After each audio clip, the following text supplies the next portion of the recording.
नमस्कार मित्रों, आज मुझे फिर ये वीडियो बनाना पड़ा। आज पंजाब की जो हालत मैंने देखी, मुझे बहुत दर्द हुआ और दुख हुआ कि प्राइम मिनिस्टर की सुरक्षा में इतनी बड़ी चूक हो सकती है। तो सबसे पहली बात ये है कि ये चूक नहीं है, ये एक साजिश है और ये साजिश सिद्धू और उसके बड़े भाई इमरान खान की है, जिसमें सोनिया गांधी का आशीर्वाद प्राप्त है। तो कांग्रेस की सरकार जो पंजाब में है उसने इस कार्य को किया है और उसके तुरंत बाद प्लानिंग के तहत जो प्यादे हैं कांग्रेस के, उन्होंने ट्वीट किया और ये बताने की कोशिश की कि ये तो एक साधारण सी घटना है, लेकिन ये बहुत बड़ी घटना है। मुझे अपने उन दिनों की याद आ गई जब मैं कैप्टन था और बठिंडा में था और ऑपरेशन ब्लू स्टार 1984 में मैंने भाग लिया था, 85 में। तो वही दिन थे, हर गांव में हम लोग जंगल पैदल घूमा करते थे और आतंकवादियों की खोज करते थे और जो भगोड़े फ़ौज के भाग गए थे उनको भी हम ढूंढा करते थे, जो ऑपरेशन ब्लू स्टार के बाद हुआ था, और उनको पकड़ के हम कैंप में लाते थे, इंट्रोगेट करते थे। तो ये बड़े दुखदाई दिन है कि भारत के प्रधानमंत्री को आज ये दिन देखना पड़ा। इस तरह से ये लगता है कि ये बॉर्डर स्टेट जो पंजाब है वो ISI के इशारे पे चल रहा है, इसको सिद्धू चला रहा है और कांग्रेस माता जो है उनका वरद हस्त उसको प्राप्त है। तो अब समय आ गया है इसकी NIA द्वारा जांच हो और पुलिस भी मिली हुई है इस सब में, जबकि पुलिस एक यूनिफॉर्म फोर्स है जिसको अपने राजनीतिक आकाओं का ज़्यादा ध्यान देने की ज़रूरत नहीं है, क्योंकि एक बार हमने पाकिस्तान की खिलवाड़ पंजाब में देख ली है कि किस तरह खालिस्तान का आतंक मचा था और उसको किस तरह बर्बाद किया गया। बिना फ़ौज के कोई ऑपरेशन देश में सक्सेसफुल नहीं हो सकता।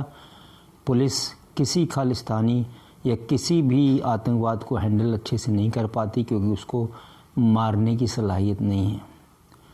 तो अभी देखना होगा कि सरकार क्या करती है। जो मेरा सुझाव है कि सबसे पहले तो अमरिंदर सिंह जो भूतपूर्व चीफ मिनिस्टर थे, जिनके टाइम में किसान आंदोलन शुरू हुआ था, वो आज स्वीकृति करें टेलीविज़न पर आकर कि हाँ, ये सोनिया गांधी की मेहरबानी से ही कराया था और चूँकि वो उस समय सोनिया गांधी के भक्त थे, इसलिए ये किसानों का आंदोलन उन्हीं के दौरान शुरू किया था, उन्होंने उसको जो है फैसिलिटेट किया था। ठीक है, ये गलती मान लें आज अपनी। दूसरा, इसकी NIA द्वारा जांच हो। तीसरा, राष्ट्रपति शासन तुरंत लगाया जाए। ये माहौल पंजाब के साथ बर्दाश्त नहीं होगा, क्योंकि ISI का शिकंजा पंजाब में कसता जा रहा है।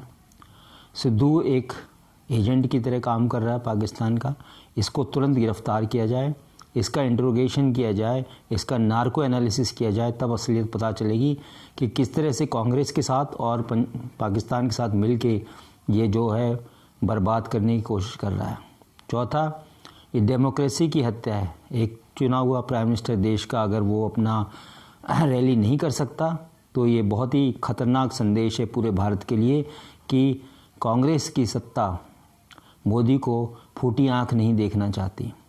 तो इसका मतलब ये है कि और जो दूसरे प्रदेश हैं जिसमें विरोधी पार्टियों का शासन है, वहाँ भी प्रधानमंत्री को खतरा है और आगे से उसकी SOP जो बनती है, सुरक्षा की गारंटी जो होती है, वो इनके सुपुर्द ना की जाए। वहाँ पे CRPF, BSF, CISF और अगर नहीं हो सकता है तो इंडियन आर्मी को हमेशा डिप्लॉय रखा जाए कंटिजेंसी प्लान के हिसाब से, ताकि उस पर कार्रवाई कर सके, क्योंकि उनके पास फायर पावर है और वो वॉल्यूम ऑफ फायर उनका बहुत ज़्यादा है, वो उसको टैकल कर सकते हैं।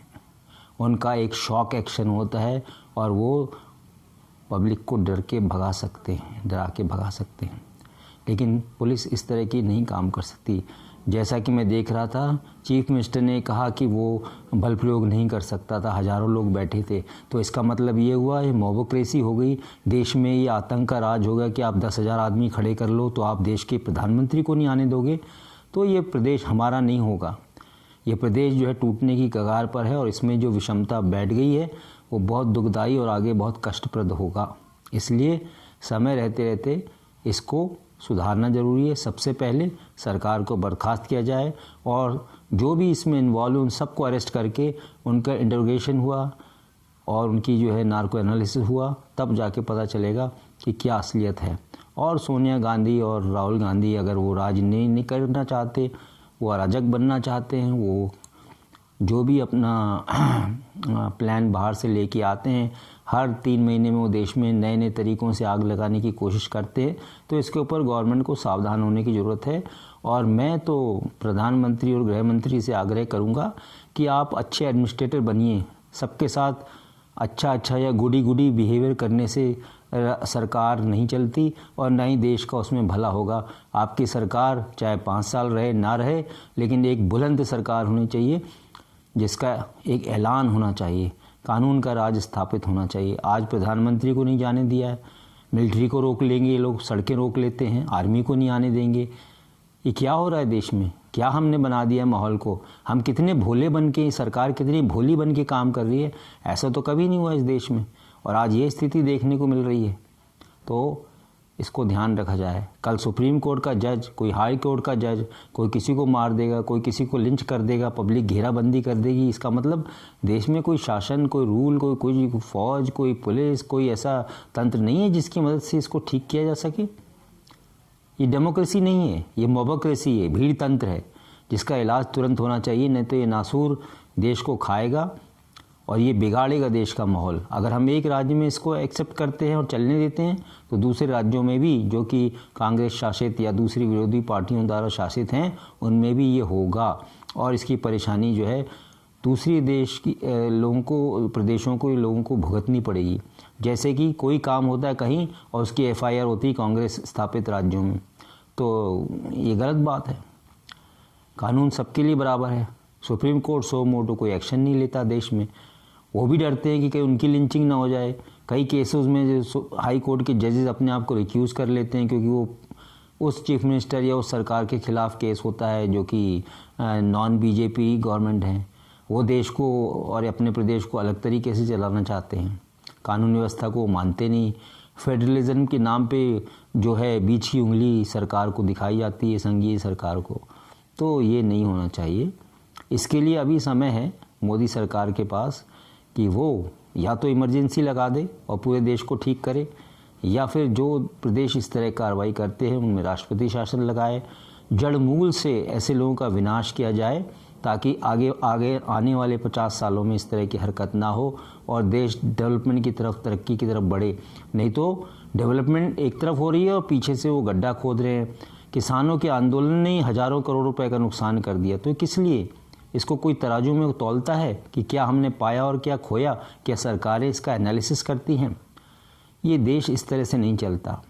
देश को चलाना है तो कानून सम्मत होना चाहिए, जो बाकी लोग हैं उनका भी सम्मान होना चाहिए। अगर 10,000 किसान घेर के बैठ जाते हैं तो जो लाखों लोग हैं उनको किस तरह से कष्ट पहुंचाते हैं ये लोग, उसको भी देखना चाहिए। लेकिन हमारे यहाँ एक तरफा कार्रवाई होती है, जो भीड़ है वो मजबूत होती है, जो आदमी कॉमन सिटीजन है उसकी सुनवाई नहीं होती, तो ये बहुत गलत बात है। ये एक तरह से गिना जाएगा अंधेर नगरी और चौपट राजा, तो इस तरह नहीं होना चाहिए। आप डेवलपमेंट के नाम पर बाकी चीज़ों को अनदेखा नहीं कर सकते। जब कानून व्यवस्था स्थापित होगी, शांति स्थापित होगी, सभी को सबका हक बराबर मिलेगा, तभी आप डेवलपमेंट कर सकते हैं। अन्यथा आप डेवलपमेंट करते रहिए और इधर से पीछे से जो है आपके छुरे भोंकते रहेंगे लोग। तो याद रखें इस बात को, इसके ऊपर तुरंत कार्रवाई होना चाहिए। जो भी इसके गुनहगार हैं वो पकड़े जाने चाहिए और आगे ऐसी परिस्थितियां ना हो उसके लिए स्टैंडर्ड ऑपरेटिंग प्रोसीजर दोबारा रिवाइज़ किया जाए और जो पुलिस फोर्स कॉम्प्रोमाइज्ड हैं उनको डिसबैंड किया जाए, उनको डिसआर्म किया जाए और उनको नौकरी से बर्खास्त किया जाए, उनके ऊपर कानूनी कार्रवाई की जाए। ये जो इनडिसिप्लिन है या सरकारी तंत्र का जो पॉलिटिकल पार्टियां उपयोग करती हैं, पुलिस वालों को मोहरा बनाती हैं, वो भी नहीं होना चाहिए। अभी एक SSP को बर्खास्त करने से क्या होगा? पुलिस का पूरा महकमा ही अगर कांग्रेस से मिला हुआ है, वो कांग्रेस के पर्सनल फोर्स की तरह इस्तेमाल हो रहा है, तो उसको पूरे को डिसबैंड करना पड़ेगा आपको, अदरवाइज़ और कोई चारा नहीं। तो आगे आने वाले समय में सरकार क्या उसके ऊपर एक्शन लेती है वो देखना पड़ेगा। लेकिन अगर दब्बू बन के डर के सरकार चलानी है तो फिर मैं कुछ नहीं कह सकता, फिर तो आगे भविष्य बताएगा कि जो होना है वो होके रहेगा। मेरा तो कहना ये था कि दोनों माँ बेटे जो अराजकता को बढ़ावा देते हैं उनके ऊपर कानूनी कार्रवाई करनी चाहिए। उनके संगठन के लोग जो ट्वीट कर रहे हैं आज, अगर मान लो दुर्घटना हो जाती तो एसपीजी के कमांडोज कितने लोगों को मार सकते थे गोली। ये कितने लोग वहाँ, हज़ारों लोग इकट्ठे थे, वो क्या कर सकते थे? वो पत्थर मारते, वो गाड़ियों में आग लगा देते। भीड़ के सामने नहीं हो सकता है। भीड़ का मुकाबला सिर्फ फौज कर सकती है हैवी वॉल्यूम ऑफ फायर से, जिसके डर से जनता भागती है। अदरवाइज़ देश में कोई कानून व्यवस्था कभी नहीं रहेगी। अगर आज एक जो वहाँ पे अराजक तो बैठे थे सरकार की योजना के अनुसार या कांग्रेस की योजना के अनुसार, अगर वो प्रधानमंत्री के काफिले को घेर लेते तो बहुत बड़ी अनहोनी हो सकती थी। खैर, मोदी जी शिव के भक्त हैं, तो जिसकी रक्षा स्वयं महाकाल करते हैं उसका काल कुछ नहीं बिगाड़ सकता।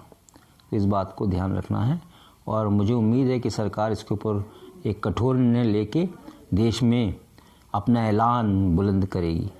थैंक यू, धन्यवाद।